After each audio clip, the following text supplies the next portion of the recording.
Hey Falcons fans, are you feeling the tension as training camp approaches? Could beloved $24 million star really be on the chopping block? And is our kicker's job suddenly up for grabs after years of reliability? That's the double dose of drama shaking up Atlanta right now. Welcome back to the channel, where we dive into everything Falcons with heart and hustle. Today, we're tackling two massive storylines heading into camp.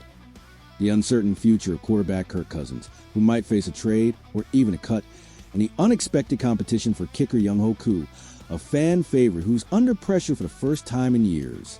Plus, we got some bold Super Bowl predictions from one of our own. Stick with me as we unpack these critical roster battles. Let's dive in. Let's start with the biggest question mark hanging over this team. Kirk Cousins, the veteran quarterback, carrying a hefty $24 million price tag, has been the subject of trade rumors since the end of last season. Reports surfaced in late spring and early summer that Cousins was available, but potential suitors seem to back off. Now, as training camp looms, the situation remains unresolved and it's getting messier. Jacob Infante of Pro Football Network suggests that if no trade partner emerges, the Falcons might even consider cutting Cousins outright. Realistically, a Kirk Cousins trade might be more viable for the Atlanta Falcons, as cutting would actually cost $10 million this year, Infante wrote. He adds that while Cousins is more likely a trade candidate than a release, if he refuses to play for Atlanta, a drastic but possible scenario, the team could face a tough decision. This is uncharted territory for a player of Cousins' caliber, who threw for 3,508 yards, 18 touchdowns, and 16 interceptions in 14 starts last season before losing the job to Michael Penix Jr., with the Falcons clearly committed to Penix as the future. Cousins' role is murky at best. Trading him could net draft picks or cap relief, but if no deal materializes, the idea of cutting a player with his contract and pedigree is a shocking possibility that would send ripples through the fan base. Amidst this uncertainty, there's a bright spot of optimism coming from within the locker room. Wide receiver Ray McLeod recently made a bold statement of support for Penix, predicting nothing less than a Super Bowl run. Man, I'm excited, and I'm not going to be surprised by any of it. McLeod said, "I've been watching Penix every day for the last year in practice, and I'm ready to see him in a year of experience, a year polished, and see how it goes, going all the way to the Super Bowl." That's the kind of confidence we love to hear, especially for a second-year quarterback who's shown flashes of brilliance. McLeod's words aren't just hype. They reflect a belief in Penix's growth and potential to lead this team to greatness. As fans, it's hard not to get pumped imagining Penix taking us on a deep playoff run, but with Cousins' situation unresolved, the quarterback room remains a focal point of tension heading into camp. Now, let's shift gears to another surprising storyline, a legitimate competition at kicker.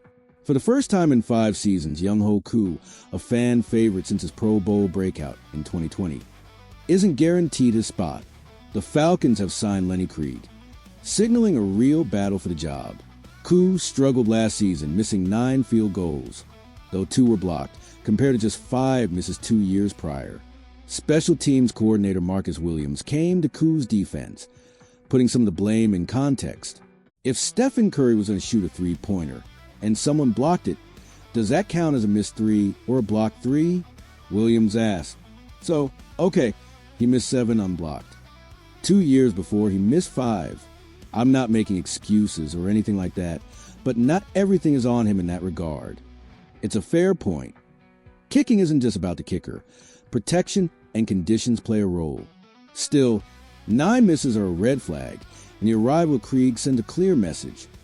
Nothing is guaranteed in the NFL, not even for players beloved as Koo. Heading into training camp, he's under more pressure than he's faced in years, and fans will be watching closely to see if he can reclaim his clutch reputation or if Krieg steals the spotlight. These two battles, Cousins' future and Koo's job security, highlight the brutal reality of the NFL. No one spot is safe, no matter the price tag or past heroics. For Cousins, the stakes are monumental. A trade could give him a fresh start elsewhere while bringing Atlanta assets to build around Penix. But a cut would be a stunning fall for a quarterback of his stature. For Koo, this competition is a wake-up call after years of being the unquestioned guy. Add in McLeod's Super Bowl prediction for Penix. And training camp is shaping up to be a pressure cooker of narratives that could define our 2025 season. Here's my take. I believe the Falcons need to prioritize a trade for Cousins over a cut. That $10 million dead cap hit is steep. And if we can get even a mid to late round pick or a young player in return, it's worth the effort. Penix is our future, and McLeod's confidence in him only reinforces that we should clear the deck for his development. As for Koo, I'm rooting for him to bounce back. Those clutch kicks in 2020 are still fresh in my mind, but Krieg's presence is a smart move to keep everyone accountable. Competition breeds excellence, and we need that edge on special teams. As we close this out, let's think about the bigger picture. Training camp isn't just about drills and reps. It's where the identity of this team will take shape. Will we fully commit to Penix and the youth movement, or cling to veterans like Cousins? Can Koo reclaim his magic, or is it time for fresh blood? These are the questions that will define our path forward, and I'm dying to know where you stand. Drop your thoughts in the comments. Should we trade or cut Cousins? And do you think Koo will hold off Krieg for the kicking job? Maybe you're as hyped as McLeod about a Super Bowl run. Let me hear it. And if this breakdown got you amped for training camp, smash that like button to show some love. We got more Falcons drama and analysis coming your way, so stay locked in. Until next time, let's gear up and rise up.